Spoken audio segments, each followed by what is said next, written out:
안녕하세요. 고양이를 위해서라면 통장도 바칠 준비가 된 프로 집사 여러분. 오늘도 우리 냥님들의 알 수 없는 세계를 탐험하러 오신 것을 환영합니다. 자, 여기 아주 익숙한 상황이 있습니다. 평화로운 저녁, 여러분의 무릎에서 곤히 잠든 고양이가 갑자기 거대하게 하품을 합니다. 바로 여러분의 얼굴 앞에서요. 그리고 그 순간 여러분의 코를 찌르는 그 냄새. 마치 참치캔과 하수구가 콜라보한 듯한 그 스멜. 어휴, 이 녀석 밥 먹은 티는 내는구나 하고 그냥 웃어넘기셨나요? 혹시 우리 애가 속이 안 좋은가 하고 잠시 걱정하셨나요? 만약 그러셨다면 오늘 영상은 반드시 끝까지 보셔야 합니다. 고양이의 지독한 입냄새는 그냥 웃어넘길 일이 아닐 수도 있거든요. 사실은 녀석이 온몸으로 보내는 SOS 신호일 수 있습니다. 오늘은 고양이 입냄새 뒤에 숨겨진 무서운 진실과 우리 냥이의 건강을 지키는 비법을 낱낱이 파헤쳐 볼 겁니다. 시작하기 전에 여러분의 후각을 테러하는 냥아치, 이 이름은 무엇인지 댓글로 남겨주세요. 다 같이 공유하고 위로받자고요. 본격적으로 시작하기 전에 우리 고양이들의 구강 구조에 대해 아주 잠깐 재밌게 알아볼까요? 고양이는 완벽한 육식동물, 즉 타고난 사냥꾼입니다. 그 작은 입안에는 마치 정글의 포식자처럼 날카로운 이빨들이 숨어 있죠. 이 이빨들은 사냥감을 찢고 뼈를 부수기 위해 진화했어요. 그래서 사람처럼 음식을 잘게 씹기보다는 덩어리째 삼키는 경우가 많죠. 문제는 바로 여기서 시작됩니다. 야생에서는 사냥감의 가죽이나 뼈를 씹으면서 자연스럽게 치석이 제거되지만 집고양이들은 부드러운 사료나 캔을 먹으니 그럴 기회가 거의 없는 거예요. 게다가 고양이의 침은 사람처럼 소화 효소가 많지 않아서 입안의 세균을 효과적으로 제거하지 못합니다. 즉, 우리 집 냥이들의 입속은 세균이 파티를 벌이기에 아주 완벽한 환경이라는 거죠. 이 세균 파티가 바로 입냄새의 주범이자 오늘 우리가 이야기할 모든 문제의 시작점이랍니다. 그러니 원래 고양이는 입냄새 나라는 말은 반은 맞고 반은 틀린 셈이죠. 약간의 음식 냄새는 정상이지만 세균 파티가 선을 넘으면 그건 명백한 위험 신호입니다. 자, 그럼 첫 번째 블록입니다. 정상 입냄새와 비정상 입냄새를 구분하는 것부터 시작해보죠. 많은 집사님들이 고양이니까 생선 비린내가 나는 건 당연하지 라고 생각하세요. 네, 어느 정도는 맞습니다. 방금 참치캔을 먹었다면 당연히 참치 냄새가 나겠죠. 이건 마치 우리가 마늘빵을 먹고 나서 마늘 냄새를 풍기는 것과 같아요. 이런 냄새는 보통 몇 시간 안에 사라집니다. 하지만 만약 여러분의 고양이가 아무것도 먹지 않았는데도 불구하고 멀리서도 느껴질 정도로 썩은 생선 냄새나 하수구 냄새 같은 역한 냄새가 지속적으로 난다면 이건 명백한 비정상 신호입니다. 정상적인 고양이의 입에서는 사실 거의 아무 냄새도 나지 않거나 아주 미미한 사료 냄새 정도만 나는 게 맞습니다. 정상과 비정상을 가르는 기준은 바로 지속성과 강도예요. 일시적이고 약한 냄새는 괜찮지만 만성적이고 코를 찌르는 악취는 입안 어딘가에서 부패가 진행되고 있다는 강력한 증거입니다. 마치 우리 집 주방 싱크대에서 원인 모를 악취가 계속 올라오는 것과 같아요. 무시하고 방치하면 결국 큰 공사로 이어지겠죠. 고양이의 입냄새도 마찬가지입니다. 지금부터 그 악취의 원인이 될 수 있는 무서운 주범들을 하나씩 만나보겠습니다. 입냄새의 가장 흔하고 강력한 주범, 바로 치석기입니다. 거의 90%의 고양이 입냄새는 이 녀석 때문에 시작된다고 해도 과언이 아니죠. 치석이 어떻게 만들어지는지 쉽게 설명해 드릴게요. 고양이가 밥을 먹으면 음식물 찌꺼기와 입속 세균이 만나 플라크라는 끈적한 막을 만듭니다. 이 플라크는 투명해서 눈에 잘 보이지 않아요. 마치 설거지를 미루고 미뤄서 그릇에 생긴 미끈거리는 물때 같다고 생각하시면 됩니다. 이 플라크를 칫솔질로 제거해주지 않고 며칠만 방치하면 침 속에 칼슘 성분과 결합해서 딱딱한 돌처럼 변해버립니다. 이게 바로 치석이에요. 문제는 이 치석 표면이 매끄럽지 않고 아주 거칠다는 겁니다. 그래서 더 많은 플라크와 세균이 달라붙기 좋은 아지트가 되어버리죠. 결국 치석이 쌓일수록 세균은 기하급수적으로 늘어나고 이 세균들이 내뿜는 황화합물 가스가 바로 지독한 입냄새의 정체인 겁니다.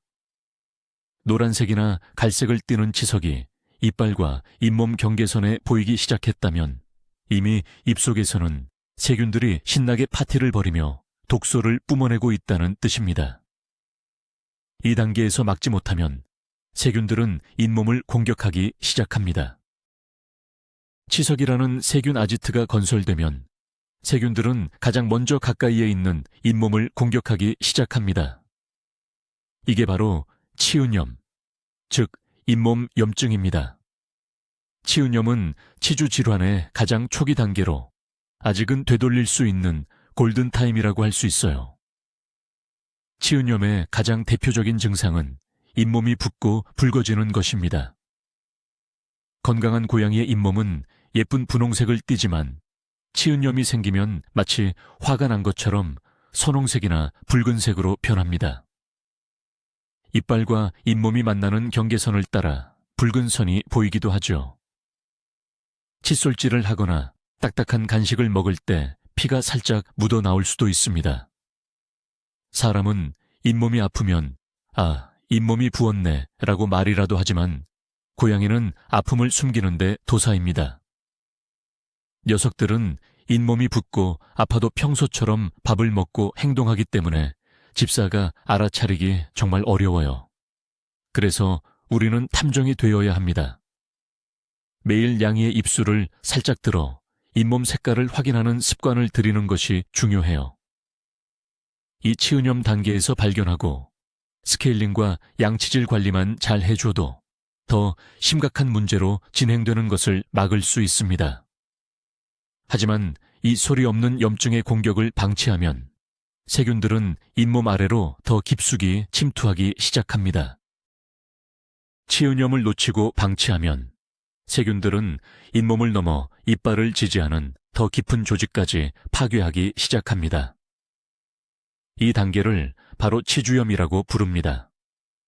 이건 정말 심각한 상황이에요. 치은염이 되돌릴 수 있는 단계였다면 치주염은 돌이킬 수 없는 손상을 입히는 단계이기 때문입니다. 세균들은 잇몸과 치아, 뿌리 사이를 파고들어 치주낭이라는 깊은 고름 주머니를 만듭니다. 그리고 치아를 턱뼈에 단단히 고정시키는 치주인대와 치조골, 턱뼈까지 녹여버리기 시작하죠. 이쯤 되면 입냄새는 상상을 초월할 정도로 심해집니다. 고름 냄새와 조직이 썩는 냄새가 섞여 정말 끔찍한 악취가 나죠. 고양이는 극심한 통증을 느끼기 시작합니다. 밥을 먹다가 소리를 지르거나 딱딱한 사료를 거부하고 부드러운 음식만 찾거나 머리를 한쪽으로 기울여서 씹으려고 하거나 침을 많이 흘리고 심지어 얼굴 한쪽이 부어오르기도 합니다. 이빨이 흔들리기 시작하고 결국에는 저절로 빠져버리기도 합니다. 치주염은 단순히 이빨 몇 개를 잃는 문제에서 끝나지 않습니다. 입속의 세균들이 혈관을 타고 온몸으로 퍼져나가 심장, 신장, 간 등 주요 장기에 치명적인 염증을 일으킬 수 있습니다. 그야말로 입냄새가 죽음을 부르는 신호가 되는 순간입니다. 지금까지는 일반적인 치주 질환으로 인한 입냄새를 알아봤는데요. 이제부터는 훨씬 더 심각한 질병의 신호일 수 있는 특이한 입냄새에 대해 이야기해 보겠습니다. 마치 범죄 현장에 남겨진 증거처럼 냄새의 종류에 따라 숨어있는 질병을 추측해 볼 수 있거든요. 집사님들은 이제부터 후각 탐정이 되셔야 합니다. 첫 번째, 그냥 생선 비린내가 아니라 정말 지독하게 썩은 생선 냄새가 난다면 앞서 말한 심각한 치주염이나 구내염 또는 입안의 종양을 의심해 볼 수 있습니다. 입안 어딘가에서 조직이 괴사하고 있다는 신호일 수 있거든요. 두 번째, 입에서 달콤한 과일 냄새나 아세톤 매니큐어 리무버 냄새가 난다면 이건 당뇨의 강력한 신호입니다. 몸이 에너지를 만들기 위해 포도당 대신 지방을 분해하면서 케톤이라는 물질이 생성되는데 이 케톤이 숨을 쉴 때마다 달콤하면서도 아세톤 같은 냄새를 풍기게 하는 거죠. 세 번째, 화장실 암모니아 냄새나 소변 지린내가 난다면 이건 신부전, 즉 신장 콩팥 질환을 강력하게 의심해야 합니다. 신장이 망가져서 몸속 노폐물인 요소를 제대로 걸러내지 못하면 이 요소가 혈액을 타고 돌다가 침으로 분비되면서 입안의 세균과 만나 암모니아 냄새를 만들어내는 겁니다. 이 세 가지 특이한 냄새는 절대 무시해서는 안 될 매우 위험한 경고등입니다.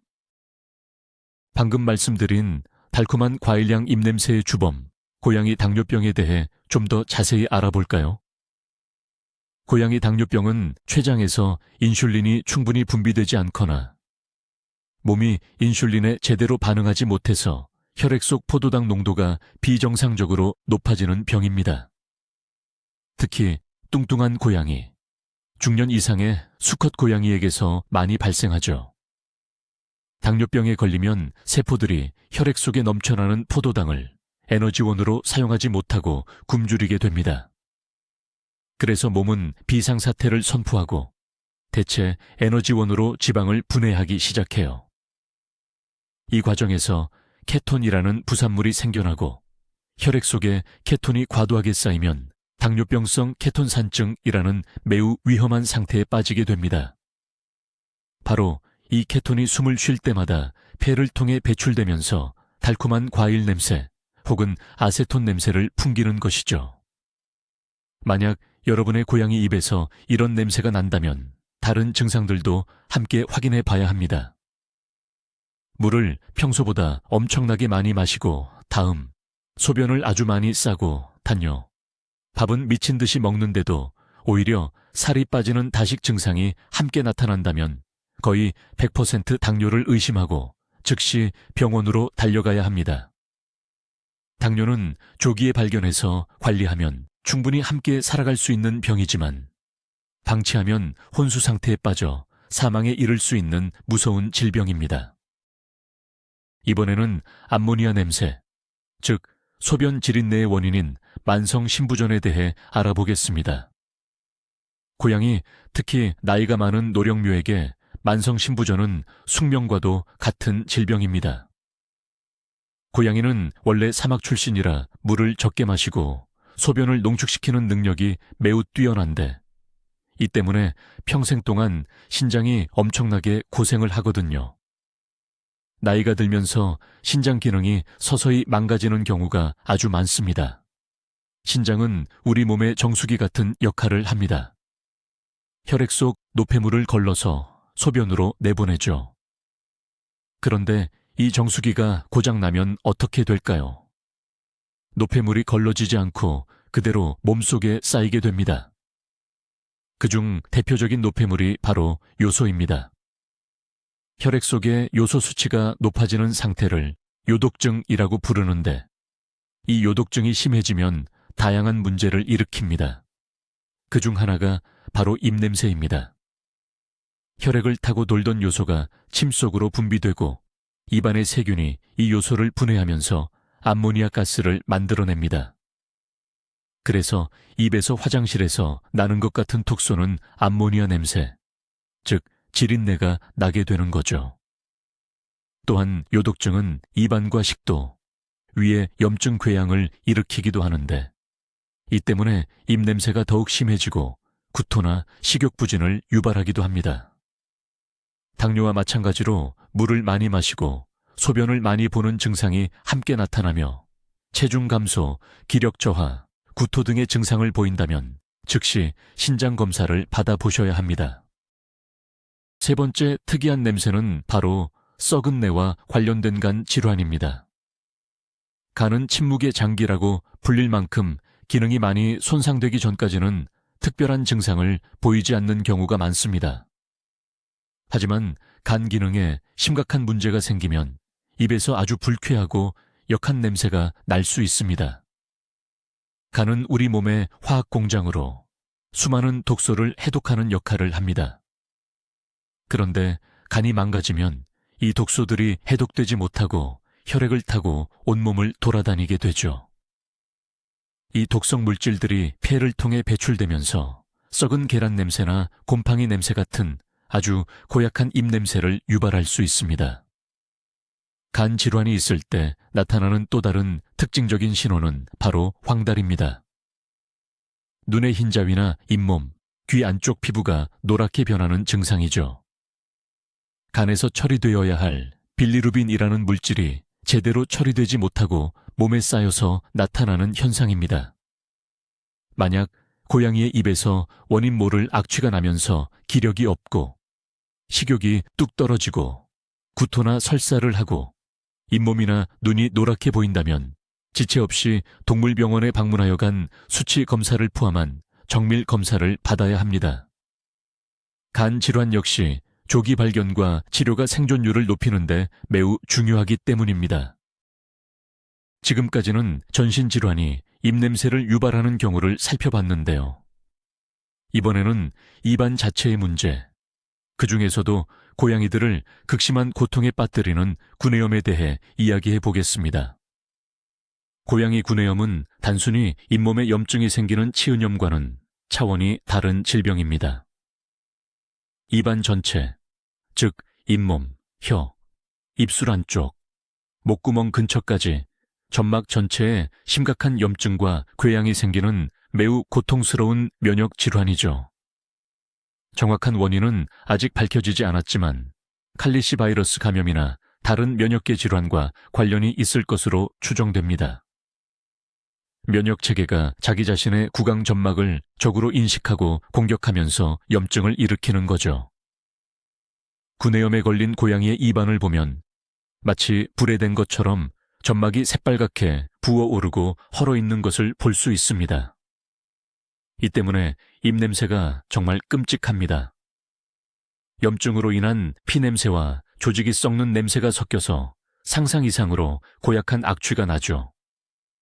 하지만 냄새보다 더 심각한 것은 바로 고통입니다. 입안 전체가 불타는 듯이 아프기 때문에 밥을 먹고 싶어도 먹을 수가 없습니다. 사료 그릇 앞에서 망설이다가 한두 알 먹고는 비명을 지르며 도망가기도 하고 물 마시는 것조차 힘들어합니다. 침에 피가 섞여 나오기도 하고 통증 때문에 그루밍을 전혀 하지 못해 털이 떡지고 지저분해집니다.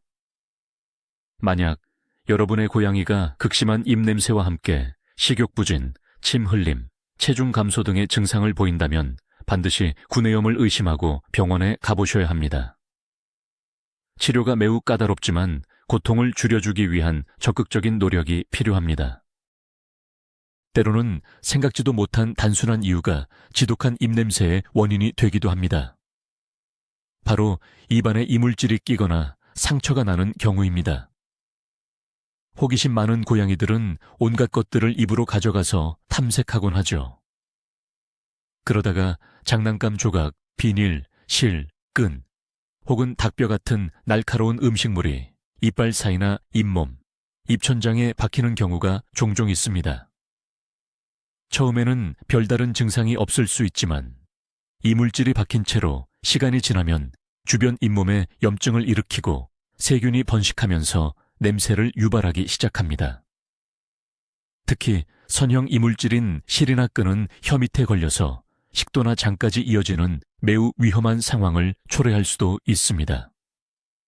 또한 고양이들은 높은 곳에서 떨어지거나 다른 고양이와 싸우는 등 여러 가지 이유로 입안에 상처를 입을 수 있습니다. 이빨이 부러지거나 턱뼈에 금이 가는 경우도 있죠. 이런 외상으로 인해 생긴 상처에 2차 감염이 일어나면 고름이 생기고 심한 악취가 날 수 있습니다. 만약 고양이가 갑자기 한쪽으로만 음식을 씹으려고 하거나 입을 잘 다물지 못하고 침을 흘리거나 입 주변을 만지려고 하면 극도로 예민하게 반응하고 아파한다면 입안에 이물질이나 상처가 있는지 확인해 볼 필요가 있습니다. 물론 집사가 섣불리 제거하려고 해서는 안 됩니다. 더 깊이 박히거나 추가적인 손상을 유발할 수 있으니 반드시 동물병원에 가서 안전하게 제거하고 치료를 받아야 합니다. 입냄새의 원인 중 가장 최악의 시나리오, 바로 구강종양입니다. 다행히 흔하게 발생하는 경우는 아니지만 만약 발생했다면 매우 치명적일 수 있기 때문에 반드시 알아두어야 합니다. 고양이에게 발생하는 구강종양의 대부분은 안타깝게도 악성, 즉 암인 경우가 많습니다. 가장 흔한 것은 편평상피암으로 잇몸이나 혀, 편도선 등 입안 어디에나 생길 수 있습니다. 초기에는 작은 멍울이나 궤양처럼 보이기 때문에 단순한 염증으로 오해하기 쉽습니다. 하지만 종양이 점점 커지면서 주변 조직을 파괴하고 괴사를 일으키기 시작하면 입에서 극심한 악취가 나게 됩니다. 조직이 썩는 냄새와 피냄새가 섞여서 이전에 설명했던 그 어떤 냄새보다도 끔찍할 수 있습니다. 종양의 위치나 크기에 따라 침을 많이 흘리거나 음식을 삼키기 어려워하거나 얼굴 모양이 비대칭적으로 변하거나 이빨이 흔들리는 등의 증상이 나타날 수 있습니다. 특히 나이가 많은 고양이에게서 원인 불명의 심한 입냄새가 지속되고 체중이 급격하게 감소한다면 구강종양의 가능성을 배제해서는 안 됩니다. 구강종양은 진행 속도가 매우 빠르고 다른 부위로 전이될 위험이 높기 때문에 조기 발견이 무엇보다 중요합니다. 정기적인 구강검진이 중요한 이유가 바로 여기에 있습니다. 겉으로 보기에는 멀쩡해 보여도 입안 깊숙한 곳에서는 무서운 병이 자라고 있을 수 있으니까요. 그렇다면 우리가 매일 주는 밥은 입냄새와 어떤 관련이 있을까요? 많은 집사님들이 건식 사료는 딱딱하니까 치석 제거에 도움이 되지 않을까라고 생각하십니다. 하지만 이건 안타깝게도 대표적인 오해 중 하나입니다. 대부분의 고양이들은 건식 사료를 사람처럼 오독오독 씹어서 부수지 않습니다. 날카로운 이빨로 한두 번 깨물거나 아예 통째로 삼켜버리는 경우가 대부분이죠. 그래서 사료 알갱이가 이빨 표면을 닦아주는 치약 역할을 거의 하지 못합니다.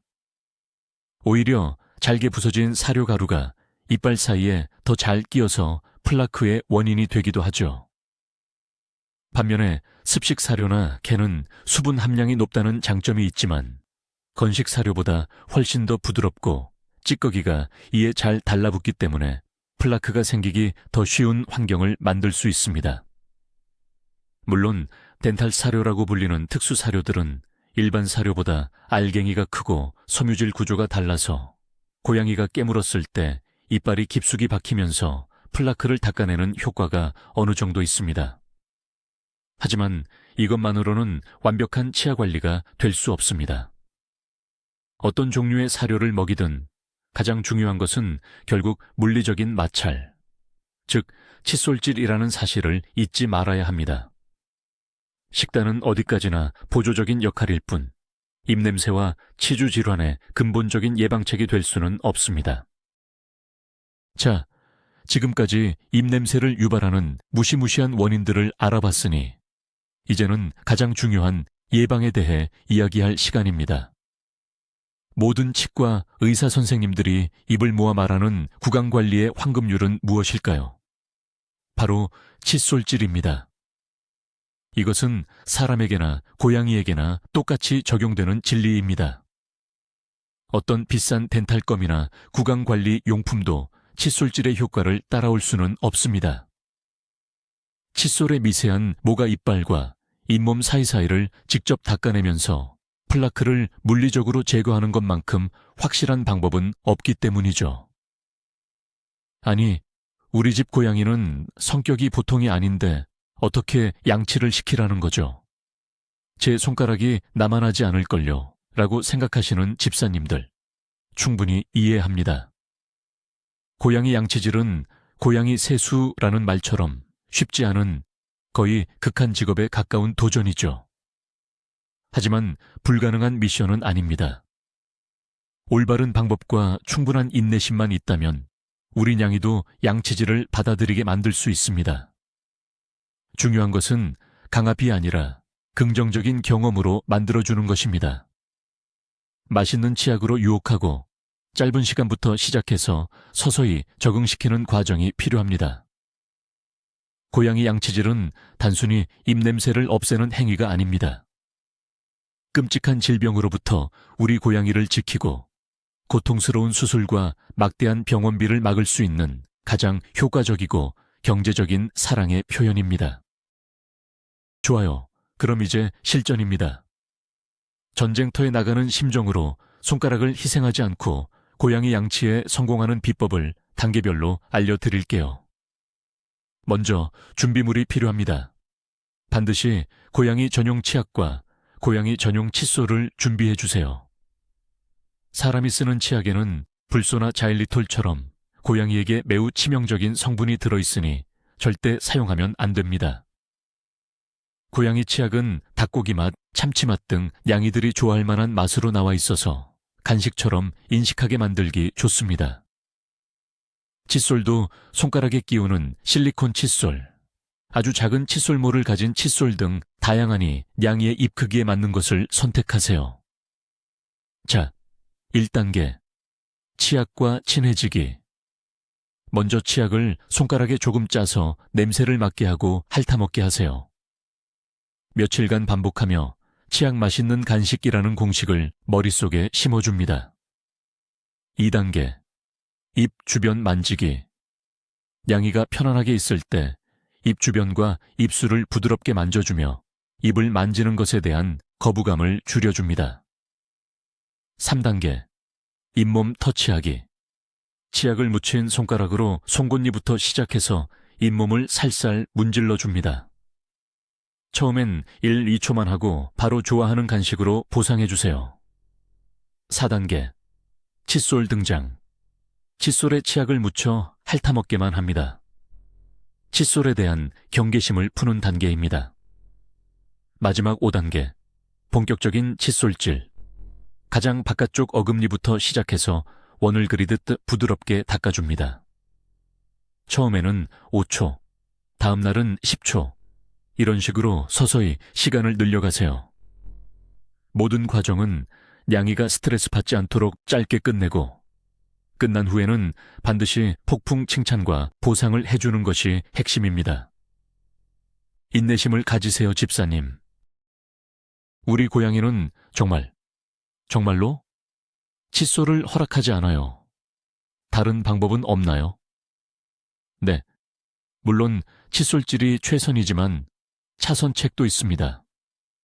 칫솔질을 도저히 할 수 없는 상황이라면 다른 구강관리 제품들의 도움을 받을 수 있습니다. 하지만 명심하세요. 이것들은 어디까지나 보조수단일 뿐 칫솔질을 완벽하게 대체할 수는 없습니다. 첫 번째는 덴탈 간식 또는 덴탈 껌입니다. 이런 제품들은 특수한 질감과 모양으로 만들어져 씹는 동안 물리적으로 플라크를 일부 제거하는 효과가 있습니다. 하지만 보통 어금니 위주로만 효과가 있고 모든 치아를 닦아주지는 못한다는 한계가 있죠. 두 번째는 물에 타서 급여하는 첨가제입니다. 마시는 물에 희석해서 주면 입안의 세균 증식을 억제하고 입냄새를 줄여주는 효과가 있습니다. 사용이 간편하다는 장점이 있지만 이미 형성된 치석을 제거하지는 못합니다. 세 번째는 바르는 젤 또는 스프레이 타입입니다. 잇몸에 직접 바르거나 입에 뿌려주면 되는데 이 역시 세균 증식을 억제하는 성분이 들어있습니다. 칫솔질보다는 거부감이 덜할 수 있지만 입안 전체에 고르게 도포하기 어렵다는 단점이 있습니다. 이런 제품을 고를 때는 VOHC Veterinary Oral Health Council 미국 수의 구강보건위원회. 인증 마크가 있는지 확인하는 것이 좋습니다. VOHC 인증은 해당 제품이 플라크나 치석 감소 효과가 있다는 것을 과학적으로 입증했다는 의미이므로 좀 더 신뢰할 수 있는 선택 기준이 될 수 있습니다. 매일 양치질을 열심히 해줘도 이미 돌처럼 굳어버린 치석은 칫솔질만으로는 제거할 수 없습니다. 이럴 때는 전문가의 도움이 필요하죠. 바로 스케일링입니다. 동물병원에서 진행하는 고양이 스케일링은 사람이 하는 것과 과정은 비슷하지만 한 가지 큰 차이점이 있습니다. 바로 전신 마취가 필수적이라는 점입니다. 고양이는 사람처럼 가만히 입을 벌리고 있지 않기 때문에 안전하고 꼼꼼한 검사와 치료를 위해서는 전신 마취가 불가피합니다. 많은 집사님들이 이 마취에 대한 부담감 때문에 스케일링을 망설이시는데요. 스케일링 과정에 대해 정확히 알면 막연한 두려움을 조금은 덜 수 있습니다. 먼저 스케일링 전에는 반드시 마취가 가능한지 확인하기 위한 혈액 검사 등 사전 검사를 진행합니다. 마취 후에는 초음파 스케일러라는 기구를 이용해 이빨 표면과 잇몸 아래 숨어있는 치석까지 깨끗하게 제거합니다. 그 후에는 치과용 탐침으로 각각의 치아 상태를 면밀히 검사하고 필요한 경우 치과 엑스레이를 찍어 눈에 보이지 않는 뿌리 부분의 문제까지 확인합니다. 만약 치주염이 심해져서 회복이 불가능한 치아는 안타깝지만 발치를 해야 합니다. 모든 치료가 끝나면 치아 표면을 매끄럽게 다듬는 폴리싱 작업으로 마무리합니다. 이 과정은 치석이 다시 쉽게 끼는 것을 방지해 줍니다. 마취는 물론 위험성이 0%는 아니지만 숙련된 수의사에 관리해 안전하게 진행되며 치주 질환을 방치했을 때의 위험성이 마취의 위험성보다 훨씬 더 크다는 사실을 기억해야 합니다. 많은 집사님들이 스케일링이나 치과 치료 비용에 부담을 느끼는 것이 사실입니다. 고양이 이빨 하나 뽑는데 몇십만 원이 든다더라는 말을 들으면 덜컥 겁이 나기도 하죠. 하지만 우리는 방치의 비용과 예방의 비용을 비교해 볼 필요가 있습니다. 예방의 비용은 얼마일까요? 고양이 전용 칫솔과 치약 하나를 사면 몇 달은 쓸 수 있습니다. 몇만 원이면 충분하죠. 매일 3분씩 투자하는 여러분의 시간과 노력이 필요합니다. 이것이 바로 예방의 비용입니다. 반면에 방치의 비용은 어떨까요? 치주염이 심해져서 여러 개의 이빨을 발치하고 염증 치료를 위한 약을 먹고 주기적으로 병원을 방문해야 한다면 수십만 원에서 100만 원이 훌쩍 넘는 비용이 발생할 수 있습니다. 만약 입속의 세균이 혈관을 타고 퍼져 심부전이나 심장병 같은 2차 전신 질환을 유발했다면요. 그 치료 비용은 상상을 초월할 뿐만 아니라 돈으로도 되돌릴 수 없는 고양이의 건강과 수명을 앗아가게 됩니다.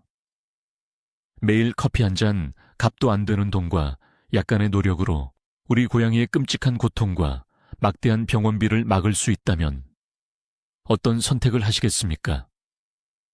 호미로 막을 것을 가래로 막는다는 속담이 고양이 구강관리만큼 잘 어울리는 경우도 없을 겁니다.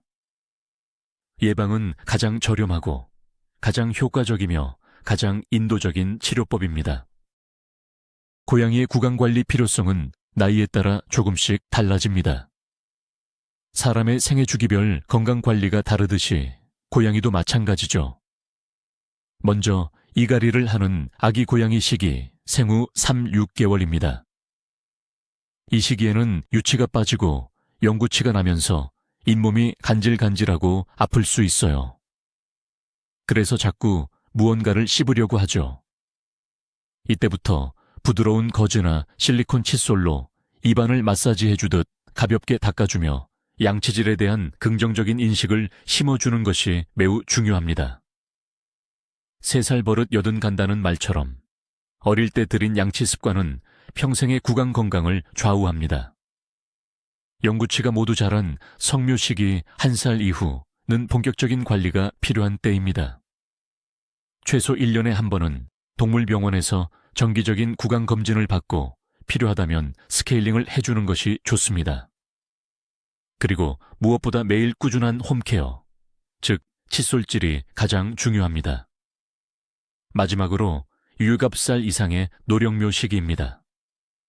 나이가 들면서 면역력이 떨어지고 오랫동안 쌓인 치석으로 인해 치주 질환이 발생하거나 악화될 확률이 매우 높습니다.